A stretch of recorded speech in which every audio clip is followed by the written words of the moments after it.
നോമ്പ് തുറക്കുമ്പോൾ ഉണ്ടാക്കാനായിട്ടുള്ള ചിലവ് കുറഞ്ഞിട്ടുള്ള നല്ല എളുപ്പത്തിലുള്ള ഒരു സ്നാക്കാണ് ഇന്ന് ഞാൻ ഷെയർ ചെയ്യുന്നത്. അപ്പോൾ എല്ലാവരും ഉണ്ടാക്കി നോക്കുക. അപ്പോൾ എങ്ങനെ ചെയ്യുന്ന നോക്കാം. അപ്പോൾ ആദ്യം തന്നെ അടികട്ടിയുള്ള ഒരു പാനിലേക്ക് നമുക്ക് 1/4 കപ്പ് റവ ചേർത്ത് കൊടുക്കുക. വറുത്തതോ വറുക്കാത്തതോ ഏതായാലും കുഴപ്പമില്ല. പിന്നെ നമുക്ക് വേണ്ടത് 1/2 കപ്പ് കടലപ്പൊടിയാണ്, കടലമാവാണ്. അപ്പോൾ അത് നമ്മൾ ചേർത്ത് കൊടുത്തിട്ടുണ്ട്. ഇനി നമുക്ക് ഇതിനകത്തോട്ട് 1 ടേബിൾ സ്പൂൺ ഇഞ്ചി, വെളുത്തുള്ളി, അതുപോലെ തന്നെ പച്ചമുളക് ഒരെണ്ണം കട്ട് ചെയ്ത് ചേർത്തിട്ടുണ്ട്. കുറച്ച് മല്ലിയില, 1/2 ടീസ്പൂൺ ചെറിയ ജീരകം പൊടിച്ചത്, പിന്നെ ഒരു 1/2 ടീസ്പൂൺ മല്ലിപ്പൊടി ചേർത്തിട്ടുണ്ട്. പിന്നെ ഒരു 1/2 ടീസ്പൂൺ ചാറ്റ് മസാല ചേർത്തിട്ടുണ്ട്. ആവശ്യത്തിന് ഉപ്പ് ചേർത്ത് കൊടുത്തിട്ടുണ്ട്.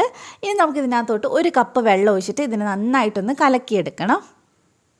വളരെ സിമ്പിളായിട്ടുള്ള ഒരു സ്നാക്കാണ് കേട്ടോ. നമുക്ക് എന്തെങ്കിലും എളുപ്പത്തിൽ ചെയ്യണമെന്ന് തോന്നുകയാണെങ്കിൽ ഉണ്ടാക്കാൻ പറ്റിയതാണ്. അപ്പോൾ നന്നായിട്ട് നമുക്കിതൊന്ന് മിക്സ് ചെയ്തെടുക്കുക. അപ്പോൾ നല്ലപോലെ മിക്സ് ചെയ്തതിന് ശേഷം നമ്മൾ ഇതിനകത്തോട്ട് 1 ടേബിൾ സ്പൂൺ ഓയിൽ ഒഴിച്ച് കൊടുക്കുന്നുണ്ട്. വെജിറ്റബിൾ ഓയിൽ ഏതായാലും കുഴപ്പമില്ല.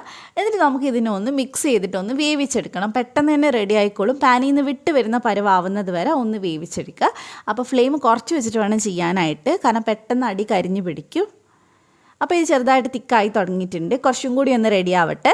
അപ്പോൾ ഇത് പാനിൽ നിന്ന് വിട്ട് വരുന്ന പരുവായിട്ടുണ്ട്. ഇനി നമുക്ക് ഫ്ലെയിം ഓഫ് ചെയ്തിട്ട് ഇതിനൊരു ബൗളിലേക്ക് ചേർത്ത് കൊടുക്കുക. ചെറുതായിട്ടൊന്ന് ചൂടാറിയതിന് ശേഷം വേണം ഇത് മിക്സ് ചെയ്യാനായിട്ട്. അപ്പോൾ ഞാനിതൊന്ന് മിക്സ് ചെയ്തെടുക്കുന്നുണ്ട്. അപ്പോൾ നല്ല പോലെ ഇതിനിങ്ങനെ കൈവച്ചിട്ടൊന്ന് മിക്സ് ചെയ്തെടുക്കുക. ഇനി നമുക്ക് ഇതിനെ ഒന്ന് ഷേപ്പാക്കിയെടുക്കാം. നിങ്ങൾക്ക് വേണമെങ്കിൽ കുഞ്ഞ് കട്ട്ലറ്റിൻ്റെ ഷേപ്പിലേക്ക് മാറ്റാം. അപ്പോൾ ഇഷ്ടമുള്ള ഷേപ്പിലാക്കാട്ടോ. ഒരുപാട് കട്ടിയാക്കാതിരിക്കുകയാണ് നല്ലത്. കുറച്ച് തിന്നായിട്ടിരിക്കുമ്പോഴാണ് ടേസ്റ്റ് ഉണ്ടാവുക. അപ്പോൾ ഞാൻ ഈ ഒരു ഷേപ്പിലാണ് കേട്ടോ ചെയ്തെടുക്കുന്നത്. അടിവശം ചെറുതായിട്ടൊന്ന് കൂർത്ത മാതിരി. അപ്പോൾ എല്ലാം ഇതേപോലെ തന്നെ ഒന്ന് ചെയ്തെടുത്താൽ മതി. അതൊക്കെ ഓരോരുത്തരുടെ ഇഷ്ടത്തിനനുസരിച്ച് ഷേപ്പാക്കി എടുക്കുക. അപ്പോൾ ഞാൻ എല്ലാം ചെയ്തെടുത്തിട്ടുണ്ട്. ഈ ഒരു പരുവത്തിൽ നമുക്ക് 1 മാസത്തോളം ഫ്രീസറിൽ സൂക്ഷിക്കാൻ പറ്റും കേട്ടോ. അപ്പോൾ ഞാൻ എന്തായാലും ഇത് കുറച്ച് ഓയിൽ ഫ്രൈ ചെയ്യാൻ പോവാണ്. വെജിറ്റബിൾ ഓയിൽ ഏതായാലും കുഴപ്പമില്ല. വെളിച്ചെണ്ണേനേക്കാൾ നല്ലത് സൺഫ്ലവർ ഓയിലോ അങ്ങനെ എന്തെങ്കിലും ആണ്. അപ്പോൾ അതൊന്ന് നമുക്കൊരു മീഡിയം ഫ്ലെയിമിൽ വെച്ചിട്ട് തിരിച്ചും മറച്ചു വിട്ടിട്ട് ഇതിനൊന്ന് ഫ്രൈ ചെയ്തെടുക്കാം. അപ്പോൾ ഇത് ഒരു സൈഡൊന്ന് റെഡി ആകുമ്പോൾ നമുക്കിതിനൊന്ന് മറിച്ചിട്ട് കൊടുക്കാം. ഒരുപാട് നേരമൊന്നും എടുക്കില്ല. നമ്മൾ ഓൾറെഡി അതിനൊന്ന് ചെറുതായിട്ട് വേവിച്ചിട്ടുണ്ട്. അപ്പോൾ ഒന്ന് നന്നായിട്ടൊന്ന് മുരിച്ചെടുത്താൽ മാത്രം മതി.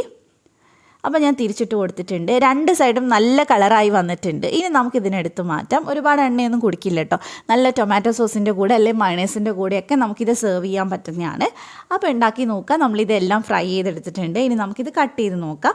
അപ്പോൾ റെസിപ്പി ഇഷ്ടമായിട്ടുണ്ടെങ്കിൽ എന്തായാലും ട്രൈ ചെയ്ത് നോക്കുക. ഫ്രണ്ട്സിനൊക്കെ ഷെയർ ചെയ്ത് കൊടുക്കുക. വീഡിയോ ഇഷ്ടമായിട്ടുണ്ടെങ്കിൽ ചാനലൊന്ന് സപ്പോർട്ട് ചെയ്യുക. മറ്റൊരു നല്ല റെസിപ്പി ആയിട്ട് നമുക്ക് വീണ്ടും കാണാം. Thank you for watching.